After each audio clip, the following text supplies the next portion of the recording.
Throughout this semester, there have been many different readings, activities, and that talked about feminism, civil rights, privilege, and oppression. The reason that I took a women's gender studies class was to open up my narrow view of what I thought it would be about. And this class has just done that. Has done just that. My view was that I would learn about feminism, and I had a small idea of what feminism was, and I thought that this class would just talk more about it. But I was wrong, so I learned way more than I thought it would. And I enjoyed the activities and the readings because they all were tied to relevant issues in our time, and I like reading something in class and then randomly being on the internet and like, oh, well, this time what I just learned, what I just read, and I'm more interested in it now. And it makes me kind of think critically about the world around me. I just read an article about how Vanity's Fair Big Butt story rejects people of color, and the first thing that came to mind was this class. And then with all the information that I have learned, I was able to critically think about the article.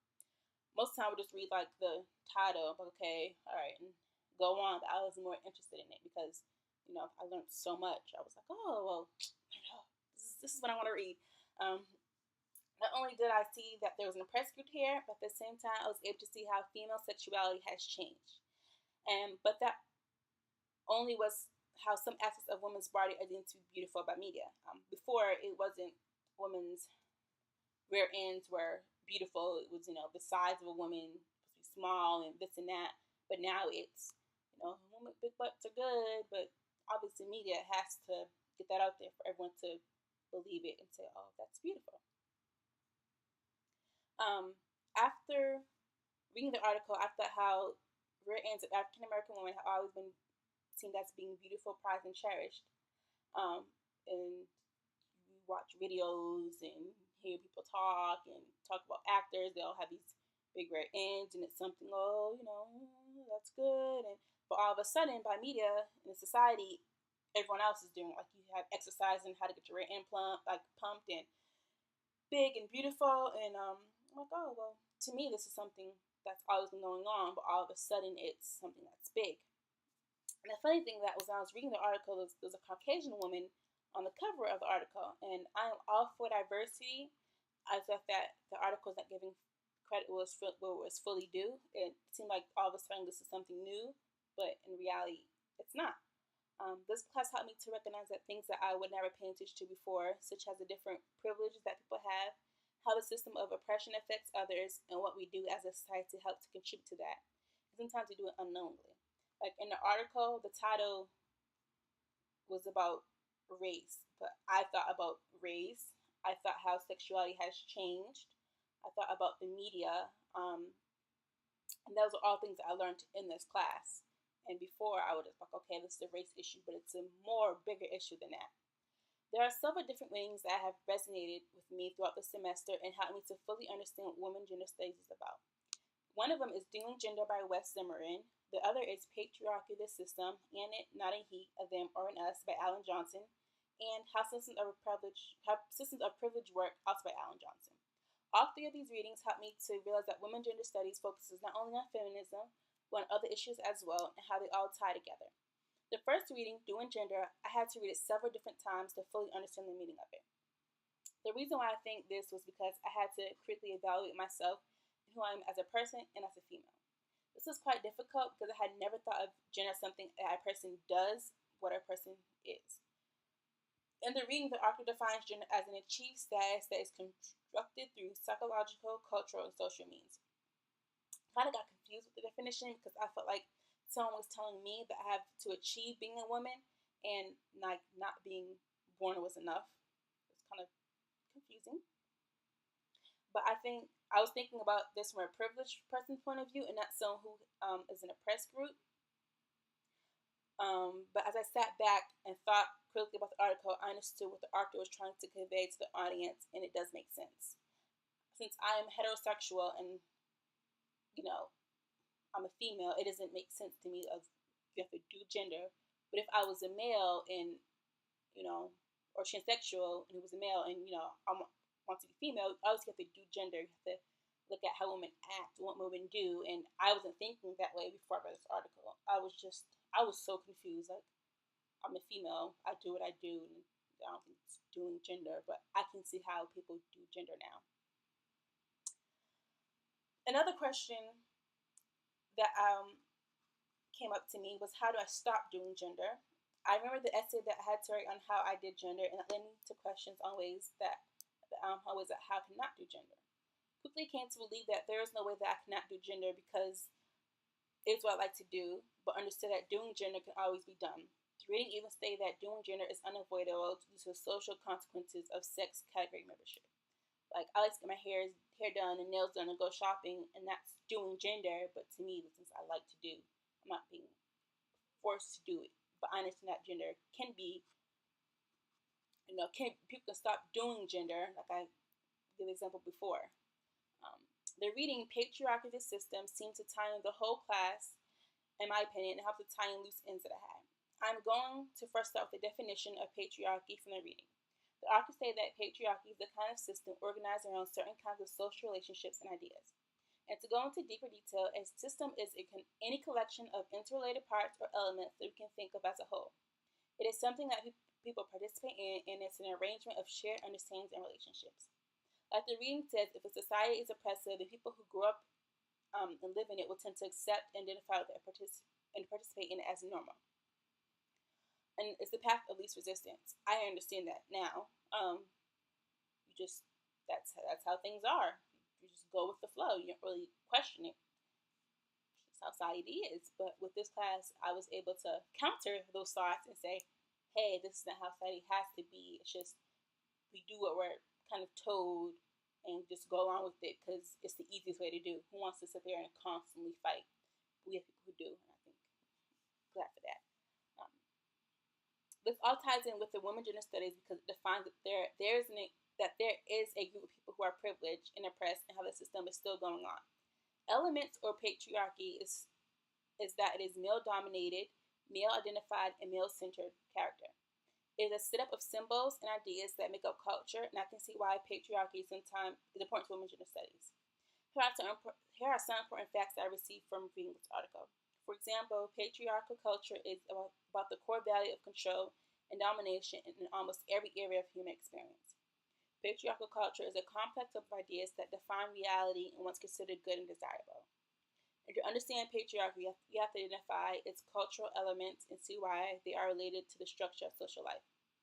A lot of other readings and activities that we have done in this class were all related to these three concept ideas.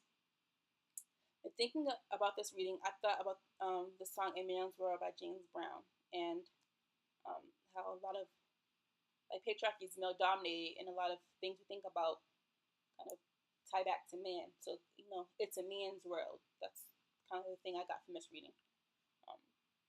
The last reading that I want to mention is How Systems of Privilege Work.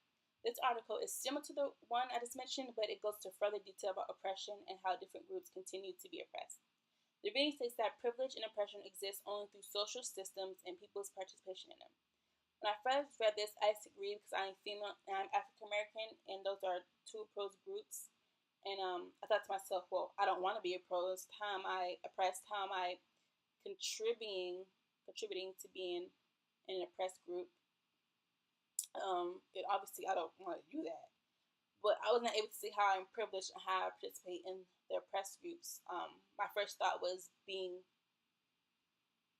oppressed and not looking at how I'm privileged.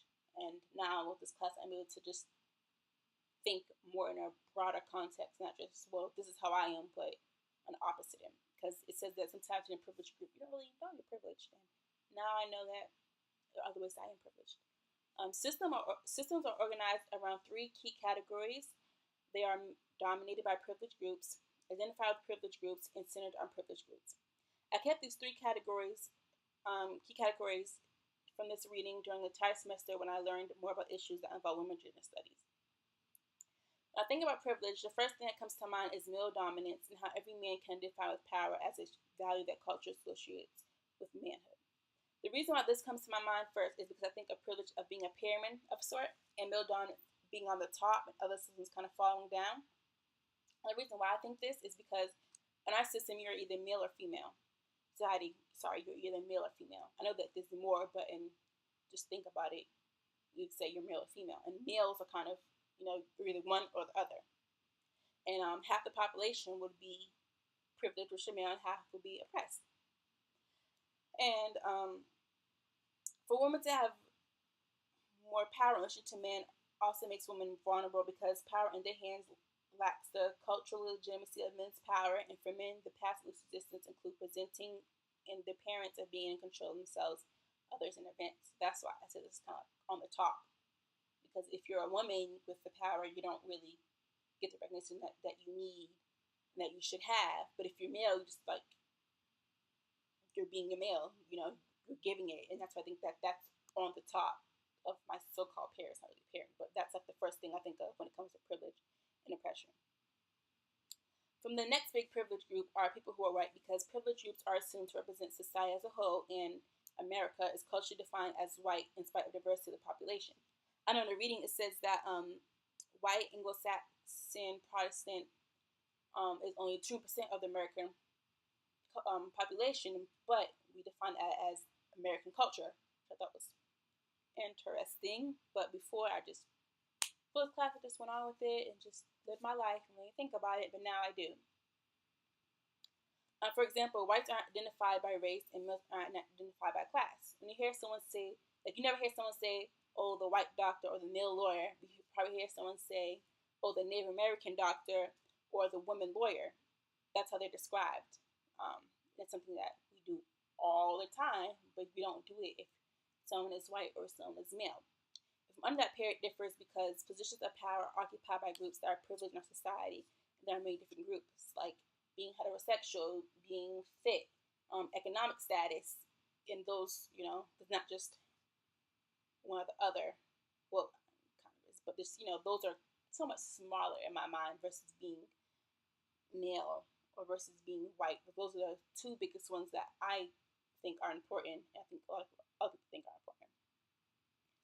And the reading says that all types of oppression are linked by a common origin, such as economic power and control, and by common methods of limiting, controlling, and destroying lives. And to eliminate one, you have to eliminate all the other groups, and it's not happening anytime soon. That seems like it's going to be a lot of work in order for that to happen. And hopefully one day these groups some of them do get eliminated, because it would be easier. I feel like it would be more cohesion.